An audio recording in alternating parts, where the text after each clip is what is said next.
ท้าวสหัมบดีพรหมเป็นบรมพรหมมาทรงฤทธิสันดากว่าบริชันทุกหมู่พรหมน้อมมานักสการพระอิศานนักที่สมควรและยืนคงชุติธรรมขอพรอันรักเสริญวรเลิศมโหฬารปวงสัตว์ในโลกากิเลสน้อยก็ยังมีขอองค์พระจอมรักสุธรรมท่านรู้จิตโปรดปรานประชาชิตท่านจงโปรดแสดงธรรมขอนิมนต์ท่านเจ้าค่ะผู้ปรีชาเลิศธรรมโปรดแสดงพระสัทธรรมเทศนาและราทีเพื่อให้สำเร็จผลแด่ปวงชนประชาชนสู่สุขพระเต็มสีสมดังเจตนาเถิดขอนิมนต์เจ้าค่ะสอบสนามหลวงหรือสอบไหลไม่เหมือนกับวันก่อนๆที่ผ่านมาอันนั้นเป็นการสอบซ้อมวันนี้สอบจริงการสอบจริงนี้ก็เพื่อจะวัดผลของการปฏิบัติถ้าเราเดินทางมาค่อนพรรษานี่หรือว่าครึ่งพรรษากว่านี่ได้ผลมากน้อยแค่ไหนเพียงไรคุ้มการสอนหรือไม่การเสียสละทุกสิ่งทุกอย่างที่เสียสละลงไปจะตุปัจจัยทายธรรมตลอดถึงสติปัญญาอะไรนานับประการที่เสียสละลงไปนั้นมันคุ้มค่าเสียสละไหมการประพฤติปฏิบัติของบรรดาลูกศิษย์ลูกหาทั้งหลายนั้นคุ้มค่าที่ญาติโยมได้เสียสละไปหรือไม่คุ้มค่ากับคณะครูบาอาจารย์เสียสละไปหรือไม่ก็อยากดูในวันนี้วัดเพราะฉะนั้นวันนี้ถือว่าเป็นวันวัดผลเป็นการวัดผลครั้งแรกในหน้าพรรษาเหตุนั้นก็ขอให้บรรดาลูกเนนทั้งหลายตลอดถึงบรรดาลูกพระลูกศิษย์ทั้งหลายได้เข้าไปนั่งสมาธิเข้าสมาธิให้หลวงพ่อได้ดูได้ชมสักครั้งหนึ่งพอเป็นเครื่องชื่นใจจะได้หายเหน็ดหายเหนื่อยจะหายได้หายเจ็บไข้ได้ป่วยโรคภัยไข้เจ็บที่เป็นมาเกาอดกระแอดตลอดตั้งแต่เข้าพรรษามาถึงวันนี้จะได้ชื่นอกชื่นใจหายเจ็บหายไข้หายป่วยหายสภาวะความอ่อนแอลงไปบ้างขอให้ตั้งใจอธิษฐานสมาธิซะหลวงพ่อจะเป็นผู้จับเวลาเตรียมแล้วนะ1 2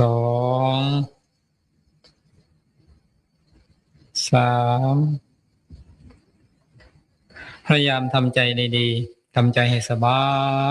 ายอย่าคิดว่าเราจะทำไม่ได้และอย่าคิดว่าเราก็หนึ่งละสามารถทำสมาธิได้ที่ปฏิบัติมาด้วยกันจนครึ่งพรรษานี้เราสามารถทำสมาธิได้ทุกวันหาใครสู้ไม่ได้ถ้าเราคิดอย่างนี้ก็ไม่สามารถที่จะทำสมาธิได้เพราะจิตใจของเรากระเพื่อมแล้วหรือว่า ผู้ใดเกิดความมาโอ้เรานี่ทำมาได้แล้วคงจะเป็นผู้มี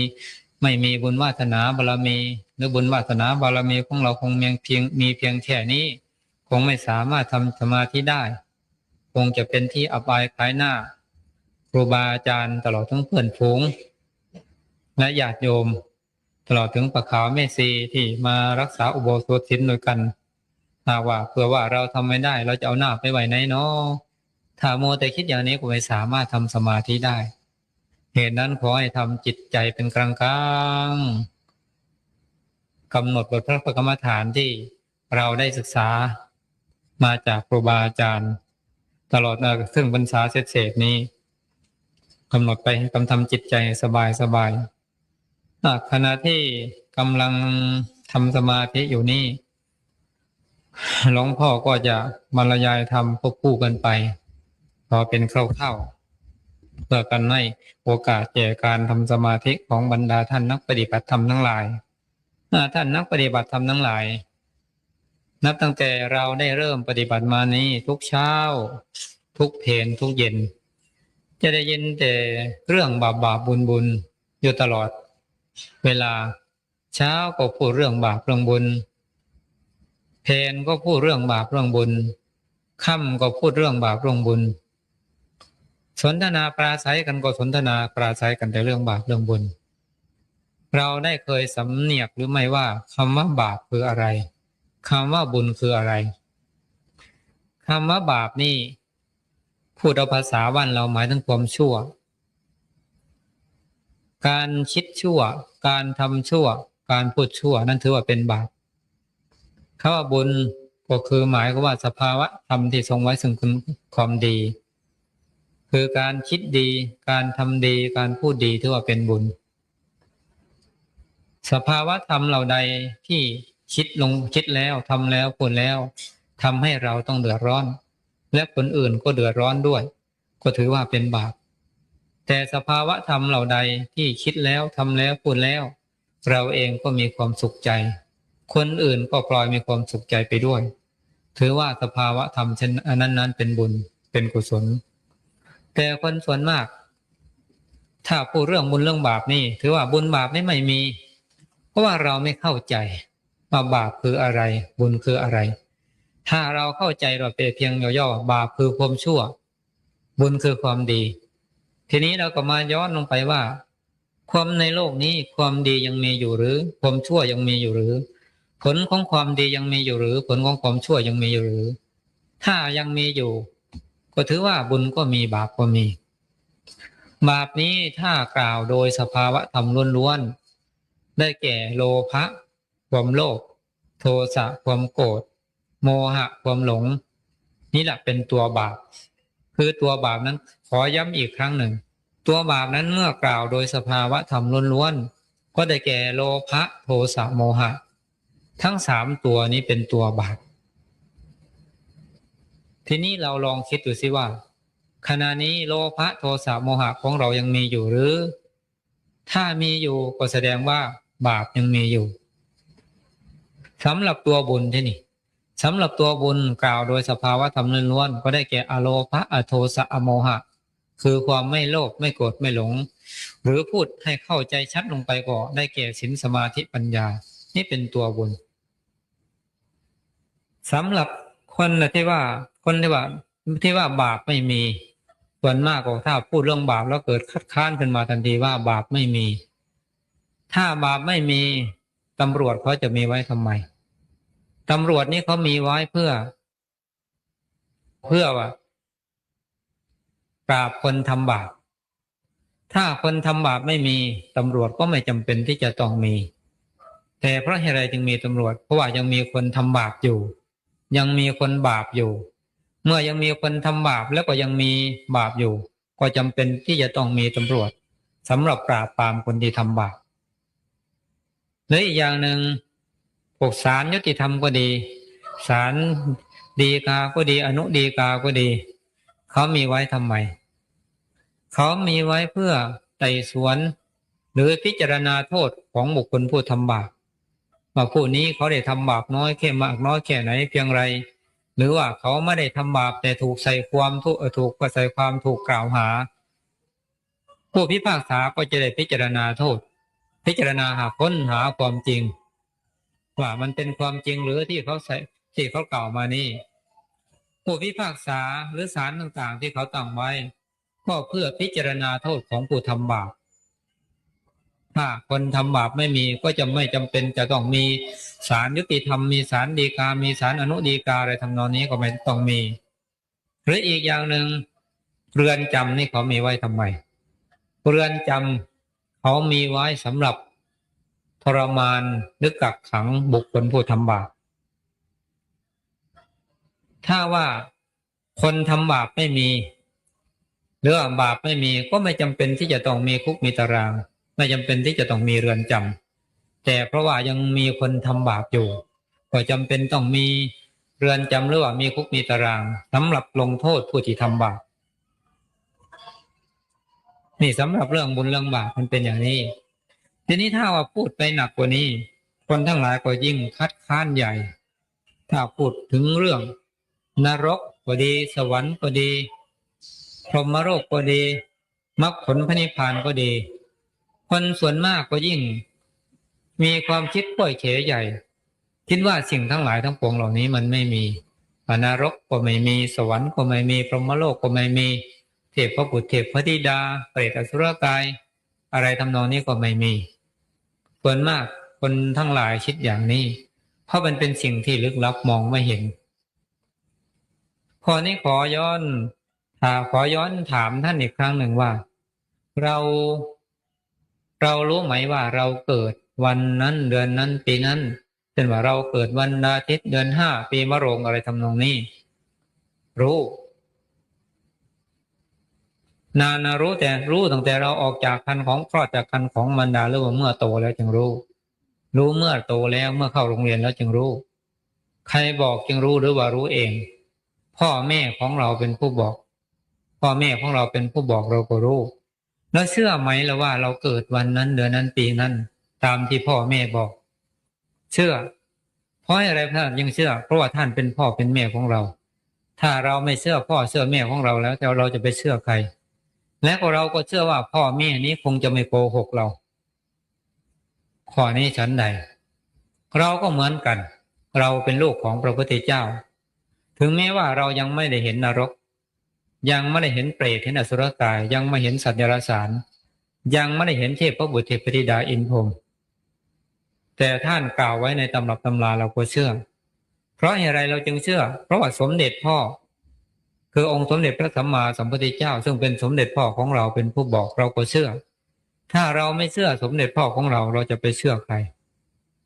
ข้อนี้ฉันใดเรื่องนรกสวรรค์มรรคผลพระนิพพานก็เหมือนกันทีนี้ถ้าว่านรกมีจริงเปรตอสุรกายมีจริงสวรรค์หรือพรหมโลกมีจริงทำไมไม่เห็นทำไมเราไม่สามารถที่มองเห็นด้วยตาเปล่าจะทำอย่างไรจึงเราจึงจะเห็นทำอย่างไรเราจึงจะทราบว่ามันมีของเหล่านี้ข้อนี้มันเป็นพูดอย่างหนึ่งเราเส้นผมบางภูเขาเหมือนกับเราทั้งหลายส่วนเส้นผมบางภูเขาในส่วนมากสิ่งที่อยู่ใกล้ตัวที่สุดนั้นก็จะมองไม่เห็นตัวอย่างขนตาของเรานี่แหละทุกคนเกิดขึ้นมาแล้วมีขนตาด้วยกันทั้งนั้นแต่ท่านทั้งหลายเห็นไหมสามารถมองผ่านออกมาแล้วเห็นขนตาของตัวเองไหมไม่เห็นใครก็ตามไม่สามารถที่จะมองเห็นขนตาตัวเองได้เพราะอะไรเพราะไม่มีกระจกเงามาส่องดูก็มองไม่เห็นข้อนี้ชั้นใดพวกนรกพวกเปรตพวกอสุรกายพวกเทวดาพวกพรหมเหล่านี้ก็เหมือนกันเพราะว่าเราไม่มีเครื่องรับก็มองไม่เห็น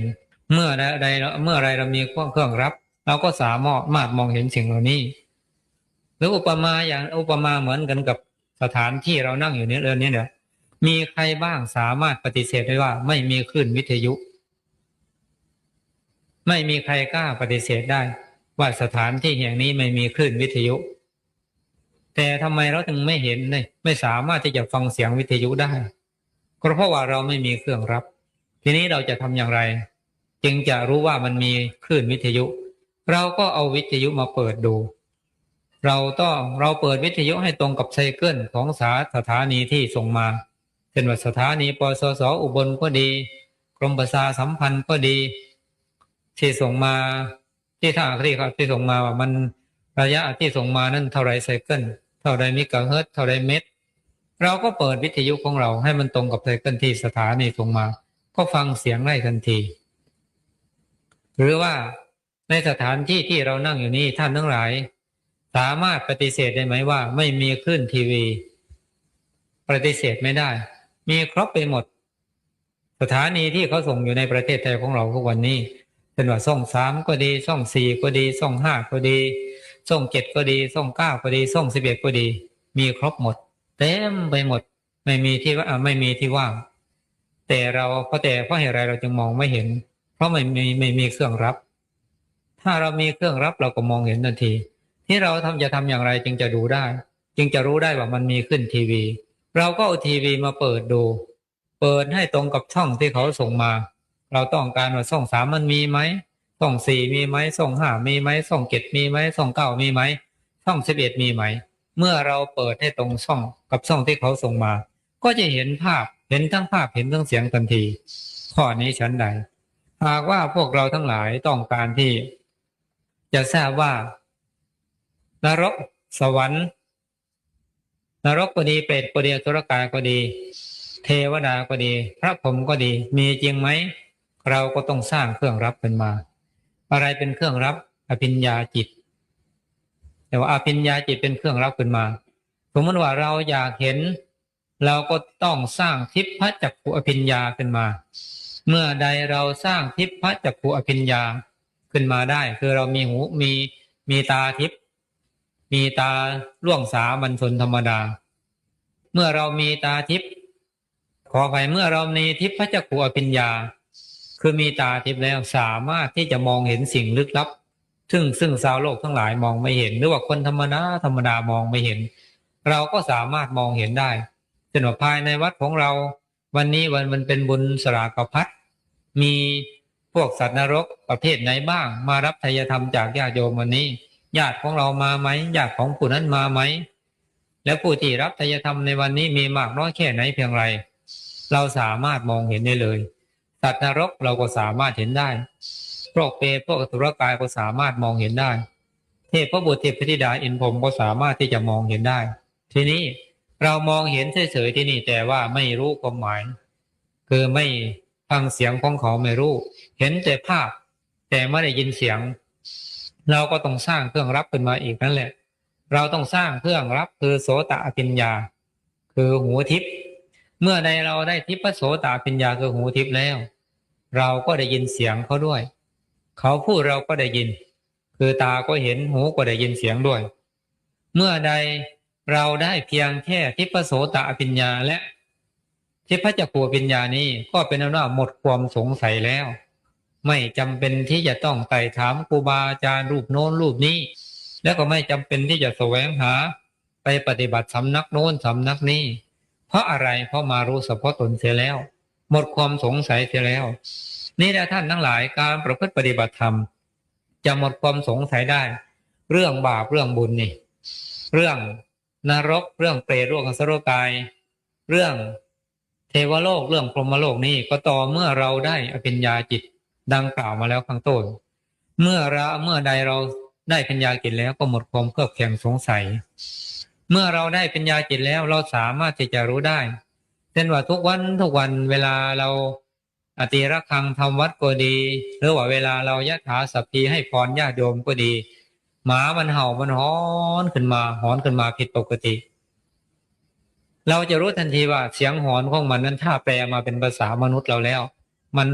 มันว่าอย่างไรความหมายของมันว่าอย่างไรเรารู้ได้ทันทีหรือบางทีเรานั่ง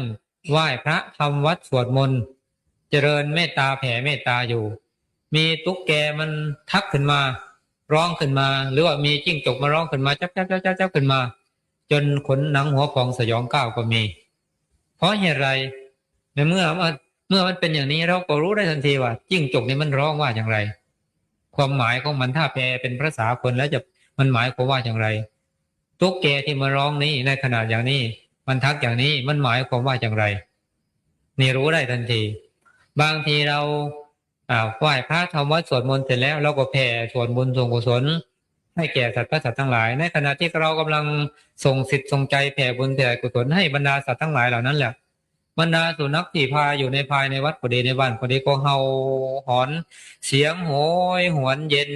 เข้าไปในในจิตในใจของเราคนที่ไม่รู้ก็นึกว่าพูดผีปีศาจมันมาเที่ยวตามบ้านตามช่องของเราแต่ถ้าผู้มีอภิญญาจิตจะรู้ทันทีว่าสุนัขมันเห่ามันหอนมีเสียงอันโหยหวนเยือกเย็นทำให้สุนัขหัวพองสยองกล้าวเกิดความกลัวในขณะนี้มันหมายความว่าอย่างนี้ถ้าเป็นภาษาถ้าแปลเป็นภาษาคนเราจะรู้ทันทีหรือบางทีเรานั่งอยู่ก็ดีเสียงไก่มันร้องเสียงไก่ตัวผู้มันขันอย่างนี้เวลาเสียงไก่ตัวผู้มันขันเสียงไก่ตัวผู้นี่มันขันมันหมายความว่าอย่างไรถ้าเราได้ปัญญาจิตพวกนี้จะได้รู้ทันทีว่าไก่ที่มันขันนี่มันขันว่าอย่างนี้มันไม่เป็นเสียงไก่เลยมันเป็นเสียงคนถ้าเราได้ปัญญาจิตเรารู้ว่ามันขันมันเป็นเสียงคนขึ้นมานี่แหละท่านทั้งหลายเมื่อใดเราได้อภิญญาจิตดังที่หลวงพ่อกล่าวมาแล้วข้างต้นก็หมดความเคลือบแคลงสงสัยในเรื่องนรกเปรตอสุรกายเทวโลกพรหมโลกหมดความเคลือบแคลงสงสัยในเรื่องวิญญาณในเรื่องโลกนี้โลกหน้าเห็นบางทีในขณะในที่เรานั่งอยู่นี่อาจจะมีวิญญาณเป็นพันดวงเพื่อแสวงหาที่เกิดเพื่อมาคอยรับอนุโมทนาส่วนบุญส่วนกุศลที่เราทั้งหลายทำอยู่ก็เป็นได้ทีนี้ถ้าว่าเราไม่เห็นเราจะทำอย่างไรก็ต้องเอาหลักฐานเข้าวัดเอาหลักฐานเข้าวัดเช่นว่าการฝึกสมาการปฏิบัติพระกรรมฐานนี่เรื่องสมาธิเรื่องฌานเรื่องสมาบัติเราเห็นกันอยู่นี่ว่าผู้นั่งใน1 ชั่วโมง2 ชั่วโมง6 ชั่วโมง12 ชั่วโมงก็มีอยู่เมื่อของลึกลับซึ่งเป็นของที่ไม่สามารถทำได้คนทั้งหลายก็ยังทำได้อยู่พระสงฆ์สามเณรก็ยังทำได้อยู่ฉะนั้นเลยเรื่องอื่นนั้นจะไม่มีเรื่องเล็กน้อยจะไม่มีเมื่อของจริงเมื่อของที่ลึกลับหรือเมื่อของสูงที่ลึกซึ่งไม่น่าจะมีมันก็มีได้ของเล็กๆน้อยๆจะไหนเลยจะไม่มีเราก็จะเกิดความเชื่อเกิดศรัทธาขึ้นมาบัดนี้ก็สมควรเจเวลาและขอนิมนต์ครูบาอาจารย์ที่อยู่ทางห้องกรรมฐานได้เข้ามาดูมาชมบรรดาลูกน้อยทั้งหลายที่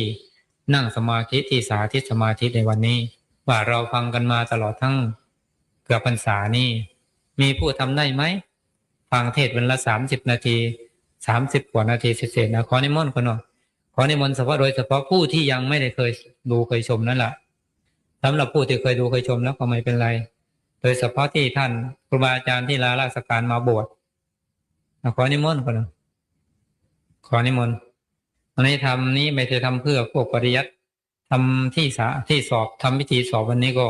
เพื่อครูบาอาจารย์ทางห้องกรรมฐานบางทีจะเกิดความเคลือบแคลงสงสัยขอนิมนต์คณะอาจารย์ทั้งห้องกรรมฐานเวลามันนิดเดียวก็หน่อยขอนิมนต์โดยเฉพาะครูบาอาจารย์ที่ยังไม่ค่อยได้ดูได้ส้ม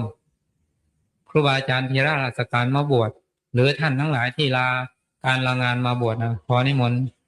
มาจับดูขอแขกเนี่ยอาจารย์ทั้งนี้ขอแขกมาตั้งหน้าหลวงพ่อเนี่ยขอนิมนต์ครูบาอาจารย์เนี่ยออกก่อนเพราะว่าเวลาทำบทเขาใส่เวลานิดเดียวในเล่า30 นาทีแล้วลุกขึ้นเลยคนนั้นลุกขึ้นเลยลุกขึ้นบนตรงภูเขาไปจับเบิ้งนี่จับมือจับใส่เบิ้งก็ได้จับมือจับนิ้วมือจับยังนี่ยกขึ้นก็ได้เอาแขนมาเหย่อใส่ซอเหย่อใส่องค์ใดสมาธิกันพี่คนนั้นเดินมาทั้งปีนี่มั้งสำหรับผู้ที่ยังบ่เคยขอแค่ทั้งห้องกรรมฐานเล็กน้อยคนนั้นจักแขกอะไรดอกอาจารย์มหาเต่าองค์ใดที่พ่อที่หามมาพ่อที่ยกใดก็ขอนี่ยกกันมาเที่ยวกันต้องนาพี่ก็ได้ต้องนาองค์ใดที่พ่อยกใดยกขึ้นมาสิตั้งไว้แขนยังนั้นก็ได้องค์ใดพ่อที่ยกใดยกขึ้นมาวันยกขึ้นมาสิแขนอย่ามาพ่วงนานๆเนี่ยยานบนทันองค์ใดพ่อยกใดยกนี่ยกอีพร้อมก็ได้ทั้งอาจารย์มหาสมศักดิ์แต่ผู้ใหญ่ๆคืออาจารย์มหาสมศักดิ์เลยต้องยก2 บุกอย่างที่ได้อาจารย์มหาสมชัยแล้วก็พระธุมมาพระทองใสทั้งนี้อีพอมันนี่ยกกันได้ หันหน้าไปทางนะหันหน้าไปทางโยมนะถ้าบ่ได้สมาธิก็หน่อยยกขึ้นนี่ขามสิรุดพรวดลงไปโหลดนะมันบ่อยู่คือกันบ่เกาะกันคือเก่าแต่ถ้าได้สมาธิเราขานี่ยกขึ้นแล้วก็ขึ้นคือเก่าอยู่จังได๋ก็อยู่ทางนั้นแต่ถ้าอยู่ท่านอนก็อยู่ท่านั้นแต่สำหรับปีนี้เขาบ่ได้มีการฝึกอิริยาบถนอนก็บ่ได้ฝึกอิริยาบถยืนก็บ่ได้ฝึกเพียงแต่นั่งฟังเพราะเวลามันน้อยหน่อยปีนี้แต่ละมื้อเนี่ยเทศน์บ่ถึงชั่วโมงอย่างมากก็30นาที30นาทีเศษๆเอาขึ้นมาพี่มาขึ้นมาจะแก้พี่มาเอาขึ้นมาพี่เอาขึ้นมาพี่นะอาการเข้าสมาธินี่ถ้าว่าปัสสัทธิสูงถ้าปัสสัทธิสูงจะแข็งมากแข็งจนสามารถทำไปไหนฮะยกไปไหนก็ได้มันเอาเขาเนี่ยคนนั้นยังมออยู่นี่สมมติว่าเข้าในอิริยาบถนอนอย่างนี้เราหัวเอาศีรษะนี่พาดโต๊ะอีกอันหนึ่งแล้วเอาเท้านี่พาดโต๊ะอีกอันหนึ่งเหมือนกับท่อนไม้สามารถที่พาดได้เหมือนกับท่อนไม้ในท่าปัสสัทธิสูงแต่ถ้าสมาธิสูงปัสสัทธิหย่อนก็ธรรมดาแต่ถ้าสมาธิกับปัสสัทธิเท่ากันก็ระหว่างกลางไม่แข็งจนเกินไปและไม่อ่อนจนเกินไปก็ขอให้เข้าใจตามนี้ด้วยนิมนต์ขึ้นไปจับดูครูบาอาจารย์ที่ยกขึ้นไปไว้บนแช่แล้วนิมนต์ขึ้นไปจับดูว่ามันเป็นอย่างไรจับหมดทุกองค์นั่นแหละครับนิมนต์จับดูหมดทุกองค์จับดูมือดูเท้าดูอะไรจับดูคางดูอะไรดูอะไรสามารถให้พิสูจน์ได้แต่อย่าทำรุนแรงเกินไปก่อนแล้วกันเพราะมันเป็นบาปเป็นกรรมจิตขณะนี้เป็นมากคตาจิตว่าจิตที่มีพลังมากมีอานุภาพมากถ้าทำอะไรรุนแรงเกินไปก็ได้บาปทันตาเห็นเคยได้บาปในภพนี้แหละบางทีก็ไม่เกิน 6-7 วันก็ได้ผลบาปสนองทันทีแล้วก็ฟังไปครูบาอาจารย์ก็ฟังไปหลวงพ่อก็จะพูดเรื่อยๆไปดังหลวงพ่อที่ได้เคยบรรยายทำให้ฟังแล้วว่าเรื่องสมาธิเรื่องการประพฤติปฏิบัตินี้ถ้าว่าเราฟังเทศฟังธรรมเป็นได้สมาธิในขณะที่เราฟังอย่างนี้แหละในขณะที่ฟังการบรรยายธรรมวันละ30นาที25นาที40นาที45นาที1ชั่วโมงนี่สามารถได้สมาธิในขณะที่ฟังบางทีเราฟังเพียง15นาทีได้สมาธิแล้วนางหนูน้อยคนหนึ่งไม่เคยมาประพฤติปฏิบัติสักทีเลยเวลามาฟังเทศอย่างนี้เท่านี้ฟังเทศฟังการบรรยายธรรมมานั้น15นาทีเราได้สมาธิแล้วสามารถเข้าสมาธิได้เป็นชั่วโมงฟัง15เทศสั้นๆเท่านั้นก็สามารถที่ทำได้จิตที่อยู่ในสมาธินี่เวลาเป็นมากคตาจิตที่มีอำนาจมากมีพลังมากมีอานุภาพมากสามารถที่จะทำสิ่งอะไรที่คนธรรมดาทำไม่ได้นะสามารถทำได้แต่หลวงพ่อไม่สอนยกเว้นผู้ที่ปฏิบัติวิปัสสนาภาวนาผ่านการปฏิบัติไปพอสมควรแล้วหลวงพ่อจึงจะสอนเพราะว่าพวกนั้นมีจิตใจมีกิเลสตัณหามันเบาบางลงไปแล้วจะไม่ไปทำบาปอีก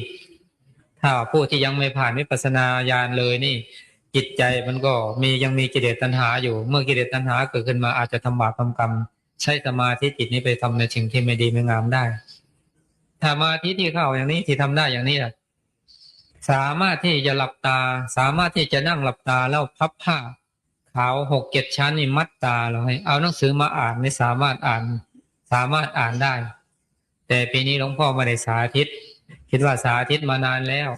สาธิตมาหลายปีดีดักแล้วก็เลยไม่ได้สาธิตหลับตาอ่านหนังสือนี่มาเนี่ยเอาหลับตาเอาผ้ามัดตาแล้วอ่านหนังสือให้ดูให้ชมนี่ปีนี้เลยไม่ได้สาธิตก็สาธิตแต่สมาธิและสมาธิที่สาธิตในปีนี้ก็ไม่ได้เป็นสมาธิที่ไม่ได้ฝึกเลยเอากันเลยสอบกันเลยตามปกติทุกปีนั้นต้องเอาไปฝึกเสียก่อน5 วันถ้าเป็นอย่างน้อยเราจึงจะเอามาสาธิตให้พระท่านครูบาอาจารย์ได้ดูได้ชมแต่ปีนี้ก็เอากันสดๆเลยไม่ต้องฝึกละเทศน์ให้ฟังทุกวันว่าการเทศน์ให้ฟังทุกวันนี้ผลของการเทศน์นี่มีไหมที่หลวงพ่อว่าให้นั่งสมาธิฟังขอให้ได้สมาธิในขณะที่ฟังเทศน์ฟังธรรมนี้เถอะจะดีที่สุดเพราะเราจะไม่ได้ทรมานในการประพฤติปฏิบัติทีนี้ก็เพื่อเป็นเครื่องยืนยันว่ามันได้ตามที่หลวงพ่อพูดหรือไม่ หรือว่าฟุ้งหลวงพ่อเนี่ยพูดโกหกเราหรือว่าพูดเพื่ออวดดีอวดเด่นอะไรทำนองนี้ก็ขอให้ท่านทั้งหลายอยากให้ท่านทั้งหลายได้พิสูจน์เอาเองสมาธินี่มันเป็นขั้นอยู่ท่านมันมีขั้นที่หนึ่งที่สองที่สามแต่หลวงพ่อยังจะไม่เทศโน่นใกล้ๆจะจบแล้วจึงจะเทศว่าขั้นที่หนึ่งเป็นอย่างไรขั้นที่สองเป็นอย่างไรขั้นที่สามเป็นอย่างไรขั้นที่สี่เป็นอย่างไรขั้นที่ห้าที่หกที่เจ็ดที่แปดนั้นเป็นอย่างไรนั้นยังไม่ได้เทศตอนนี้ให้ท่านทั้งหลายปฏิบัติไปก่อนสมาธินั้นเราจะเทศเพื่อสรุปทีหลังเมื่อสรุปเรื่องการสมาธิเสร็จแล้วก็จะสรุปเรื่องหมายว่าสรุปสายสมถะเสร็จแล้วก็สรุปสายวิปัสสนาเมื่อสรุปสายทั้งสายสมถะทั้งสายวิปัสสนาเสร็จแล้วก็ถือว่าปิดรายการปฏิบัติภาคหน้าพรรษาแต่เดือนนี้ยังไม่สรุปยังให้ท่านทั้งหลายประพฤติปฏิบัติไปพลางๆอยู่นิมนต์เข้าที่ถ้าคิดว่าจะหมดความกับเพียงสงสัยมีอะไรก็ค่อยว่ากันทีหลังเวลาของเรายังมีอีกอยู่นะอยู่ยังมีอีกมากอันนี้ก็เป็นแต่เพียงเครื่องยืนยันเท่านั้นแหละท่านนักปฏิบัติธรรมทั้งหลายว่าผลของการปฏิบัตินั้นมีไหมการฟังเทศน์ฟังธรรมเวลาประพฤติฟังเทศน์ฟังธรรมนี่สามารถได้สมาธิไหมหลวงพ่อก็เป็นแต่เพียงทำให้ดูให้ชมแต่ไม่ใช่อวดอุตริมนุษยธรรมก็ขอให้บรรดาลูกศิษย์ลูกหาได้เข้าใจตามนี้ด้วยและการปฏิบัติในหน้าพรรษานี้จะหนักไปทางวิปัสสนาหากว่าท่านทั้งหลายอยากปลูกลูกศิษย์ลูกหาเพื่อจะเป็นคู่มือในการสอนในสำนักของท่านเมื่อท่านออกไปแล้วในหน้าฤดูหนาวขอให้ส่งบรรดาลูกเนนและกับพวกโยมผู้หญิงมาฝึกเพราะในหน้าหนาวนี่ในหน้าหนาวแต่ว่าเดือนสองเดือนหนึ่งเดือนสองเดือนสามเนี่ยปฏิบัติภาคหน้าหนาวนี่ไม่ได้ปฏิบัติเหมือนที่เราปฏิบัติอยู่นี่ไม่เหมือนหน้าพรรษาต้องพาเดินจงกรมพานั่งสมาธิทีนี้เวลามาประพฤติปฏิบัติสมมุติว่ามีสามเณร60 รูปอย่างนี้ก็สามารถเข้าสมาธิได้ทั้ง60 รูปมีซีเป็น300 400อย่างนี้สมมติพยางก็เดาซีทั้ง300เศษก็สามารถเข้าสมาธิได้ทั้ง300เศษทีนี้ที่ว่าเข้าสมาธิได้นี้ไม่ใช่ว่าเข้าได้ตามปรำปราต้องเข้าได้ออกได้ตามความประสงค์อยากเข้าสมาธิเวลาใดก็เข้าได้อยากออกเวลาไหนก็ออกได้เข้าได้ตามกำหนดอยากเข้าอยู่5 นาที10 นาที20 นาที30 นาทีหรือ1 ชั่วโมงก็สามารถที่จะทำได้ตามความต้องการเรียกว่าทำได้เมื่อได้สมาธิแล้วก็เอาไปฝึกในชำนาญในวัดศรี5เมื่อชำนาญในวัดศรีทั้ง5แล้วก็สามารถเข้าได้ออกได้ตามความประสงค์ท่านนักปฏิบัติธรรมทั้งหลายสมาธิที่ได้นี้เป็นของที่มีประโยชน์มากดังที่เคยกล่าวให้เคยเล่าให้ฟังแล้วเหตุนั้นยังไม่พูดถึงเอาพูดเอาเฉพาะที่ว่าสมมติว่าเราเก็บไข้ได้ป่วยอยู่นี่ถ้าว่ามีสมาธิอย่างนี้ก็เป็นเหตุเป็นปัจจัยให้มีกำลังใจดีโรคภัยไข้เจ็บก็หายเร็วหรือบางทีเราเก็บไข้ได้ป่วยขึ้นมาเป็นโรคอะไรอย่างนี้เราไม่จำเป็นที่จะต้องไปหาหมอเราใช้สมาธิของเราดูก็รู้ว่าเราเป็นโรคอะไรหรือบางทีจะมีการผ่าตัดอย่างนี้ถามหมอว่าจะใช้เวลาผ่าตัดนี้เท่าไหร่เขาบอกว่า2 ชั่วโมงเราอธิษฐานจิตเข้าสมาธิ3 ชั่วโมงเราขอร้องหมอว่าไม่ต้องใส่ยาซาไม่ต้องใส่ยาสลบให้ผ่าเลยอาตมารับรองว่าไม่เป็นไรให้เขาผ่าเลยได้อย่างสบายเราไม่รู้สึกตัวเลยถ้าสมาธิมันถึงที่แล้วพอดีหมอทำบาดทำแผลผ่าตัดเสร็จแล้ว3 ชั่วโมงเราฟื้นมาเลยไม่ต้องเป็นอันตรายแก่ชีวิตนี่มันให้ประโยชน์หลายสิ่งหลายประการทำให้มีอายุมั่นขวัญยืนแล้วก็ไม่พลันพรึงต่อความตายเวลาไหนเราก็ยอมตายเพราะเรามีสมาธิจิตอยู่แล้วสมาธิจิตที่เราได้นี้ก็เป็นเครื่องประกันแล้วว่าเมื่อเราตายในสมาธิไม่เสื่อมตายในสมาธิเราก็ไปบังเกิดในพรหมโลกแล้วคนเราเมื่อมีเครื่องยืนยันมีใบประกันชีวิตเช่นนี้แล้วก็ไม่หวั่นต่อความตายจะตายวินาทีนี้หรือนาทีนี้ชั่วโมงนี้ก็ยอมไม่เป็นไรสบายใจไม่ต้องสะทกสะท้านไม่ต้องเศร้าโศกวิโยคสันบนพิไรรำพึงรำพันต่างๆนานาประการเอาล่ะท่านครูบาอาจารย์ตลอดถึงประขาวแม่ชีอุบาสกอุบาสิกาที่พร้อมเพรียงกันมาประพฤติปฏิบัติธรรมทั้งหลายเท่าที่หลวงพ่อได้ทำพิธีสอบภาคปฏิบัติก่อนที่จะออกพรรษาก็เห็นว่าพอสมควรแก่เวลาผลอันใดที่เกิดขึ้นจากการประพฤติปฏิบัติท่านทั้งหลายก็เห็นเป็นสักขีพยานแล้วก็เวลา แล้วก็เวลาของเรายังมีอยู่อีกกว่าจะออกพรรษาก็ต้องมีกว่าจะออกพรรษาก็ยังอีกหลายวันหากว่ามรรคใดผลใดหรือสามัญญผลใดๆที่เรายังไม่ถึงก็ยังไม่สายเกินแก้ก็ขอให้ท่านทั้งหลายได้อุตสาหะพยายามประพฤติปฏิบัติร่ำไปจนกว่าจะถึงวินาทีสุดท้ายหากว่าท่านทั้งหลายตั้งใจจริงปฏิบัติจริงไม่ชราใจไม่ตกอยู่ใต้อำนาจของกิเลสตัณหาหลวงพ่อขอรับรองว่าท่านทั้งหลายจะไม่พลาดจากผลมันจะพึงได้พึงถึงเอาละท่านนักปฏิบัติธรรมทั้งหลายเท่าที่หลวงพ่อได้บรรยายธรรมะมาก็เห็นว่าพอสมควรเก็บเวลาจึงขอยุติในท้ายที่สุดนี้ขออานุภาพคุณพระพุทธเจ้าขออานุภาพคุณพระธรรมเจ้าขออานุภาพคุณพระสงฆ์เจ้าขออานุภาพบารมีธรรมที่ท่านทั้งหลายได้สั่งสมอบรมมาพร้อมทั้งอำนาจบารมีธรรมที่หลวงพ่อได้สั่งสมอบรมมาตั้งแต่ปุเรกชาติจนถึงปัจจุบันชาตินี้ขอจงได้เป็นตบะเดชะเป็นพลวะปัจจัยให้ท่านนักปฏิบัติธรรมทั้งหลายได้เป็นผู้เพียรปูนสมบูรณ์ไปด้วยสติสัมปชัญญะความเพียรสมาธิศรัทธาและปัญญาได้บรรลุสมาธิสมาบัติวิชชาปฏิสัมภิทาปัญญาอริยมรรคอริยผลตามบุญญาธิการที่ท่านทั้งหลายได้สั่งสมอบรมมาก่อนท่านทั้งหลายจะออกจากห้องกรรมฐานแห่งนี้ไปจงทุกท่านเถิดอหังสุกิโตโหมิขอให้ข้าพเจ้าจงถึงสุขนิราชทุกข์ไม่มีเวรไม่มีภัยไม่มีความเบียดเบียนไม่มีความเดือดร้อนไม่มีความลำบากมีความสุขรักษาตนอยู่เถิดสัพเพสัตตาสัตว์ทั้งหลายทั้งปวงจงเป็นผู้ไม่มีเวรไม่มีภัยไม่มีความเบียดเบียนไม่มีความเดือดร้อนไม่มีความลำบากมีความสุขรักษาตนอยู่เถิดข้าพเจ้าขออุทิศส่วนบุญส่วนกุศลที่ได้บำเพ็ญมาแล้วนี้ให้แก่บิดามารดาครูประชาจารย์ญาติสนิทมิตรสหายตลอดท่านผู้มีอุปการะคุณทั้งหลายเจ้ากรรมนายเวรมนุษย์มนุษย์อบายศาสตร์เทวดามารพรหมพระยายมราชและนายนิรยบาลทั้งหลายถ้าตกทุกข์ขอให้พ้นจากทุกข์ถ้ามีความสุขขอให้มีความสุขยิ่งขึ้นไปด้วยบุญกุศลที่ข้าพเจ้าได้บำเพ็ญมาแล้วนี้มีการให้ทานรักษาศีลเจริญภาวนาเป็นต้นขอจงได้เป็นพลวะปัจจัยเป็นอุปนิสัยตามทรงให้เกิดปัญญาญาณได้บรรลุฌานสมาบัติผลสมาบัตินิโรธสมาบัติวิชชา3ปฏิสัมภิทาญาณ